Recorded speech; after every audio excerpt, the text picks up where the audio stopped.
In Affinity Photo, how to create a spherical design such as this. Key thing to do, procedural textures. So just create a circle. I'm just going to create a quick circle. And it can be any colour. I'm just going to go with white, hold down the shift so you get a nice circular design. And then go to filters, then down to colours and procedural texture. Now procedural texture is based a lot of maths, but however, it's very easy maths. So all you need to go really is to the presets. Go up here. Go down here to select checkered. With checkered, you've got that. What you can also do is you don't have to keep it like this. You can actually go for maybe set some parameters. So put A times and then maybe go for B times. You don't have to do that. You could just put 10 times, etc. And I'm just going to put A and B times or asterisks. So with that, what you can then do is go down here and actually add those. I'm going to go with reals. So the reason for reals is you can put 0.5 or 9.5. So R and R. And that creates an A and a B. Now at this point, you'll notice it goes wrong. The reason being, it doesn't know what A and B is in terms of a value. So it needs to be 1 and 1. You could, of course, change it to something else and you get it back to where it was before. But this time you can put it, say, 10. And you get a lot smaller. And that's really what I want. I want really tiny value. So you get a nice design like that. Now, of course, you can add some additional variation here. You could actually add some sort of signs or OSC, sin, etc. around the A as well to create some interesting variations. Or, of course, maybe go for RX and a plus RY instead of just RX. However, once you've got that, and you could change this value as well, you can go, say, 25, make it bigger, smaller, but then click apply. So now you've got that very intense dotted or checkerboard design. Then go to filters and go down here, distort, and you'll notice you've got spherical. So select that. And with that, you can go here to intensity and you increase that. Now, intensity just boosts it up to 100%, doesn't change the radius. So you need to go here, the radius, and just push it up. And just about that point, obviously about the same size as the actual circle itself. And you can see now you've got that design. You can, of course, extend it even further, which is not, of course, any good. But you want to keep it to about that point. So you get, it's about 460 in this case. Then click apply. Now, what you can also do is you don't have to apply it just once. You can apply it multiple times. So filters, repeat sphere.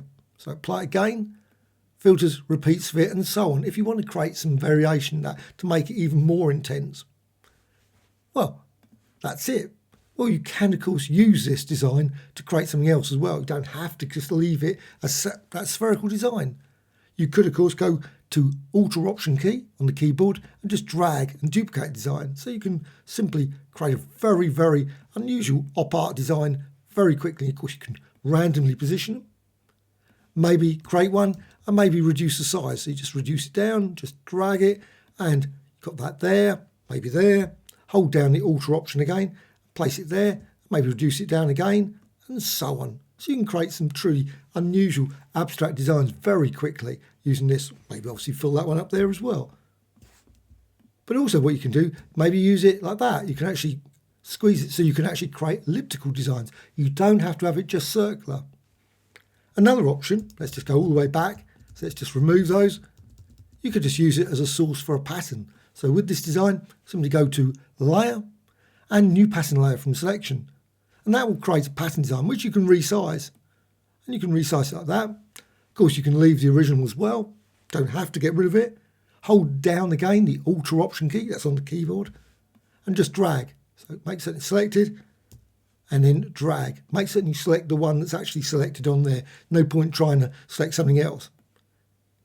And then move that and reposition it. And you can see then you've got this really quite extreme pattern design. And of course, what you can also do is select both of them and then go to Layer, and then you can just merge them. So merge selected, so they merge together. And again, you can then resize it and create some really unusual designs there. Another option, filter, repeat sphere. So you can then distort that. However, you notice what's done, it's just done it to that. So what you need to do is make certain you rasterize the entire thing. So go to Layer, and you can go down to rasterize. So it's all rasterized, the whole pattern layer, all you've got now is this. Then go to filters and repeat, and you can see then you get that. Of course, if you want something slightly better than that, you can always go to filters and distort, maybe go for deform.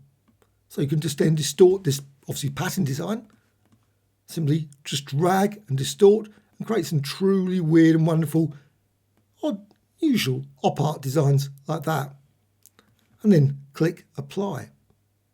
Now another option, let's just remove that completely, back to this spherical design, and you can do much the same with this as well. Go to filters, you can use repeat deform, see what it does, create something like that, very unusual. But you can also go to filters, distort and deform again, or maybe go for twirl. Maybe this time, of course, with this twirl effect, you can change the angle, so you can create. Now you don't want to push it too far. I think it's just about there, starts to lose it, because if you push it too much, it just becomes like that. So you want to push it about there. You can also change the origin position, so you can distort it to create some very abstract shapes with this sort of checkerboard design. You can change the radius, so you can see that it creates some unusual designs as well, and click apply. And that also can be turned into layer, new pattern layer from selection. And you can see then you can create, again, hold down the Alt Option key, duplicate that to create some truly unusual, weird and wonderful backgrounds. Make certain you select the layer, it's just down there, and add that up to there, and so on, to create some very abstract designs.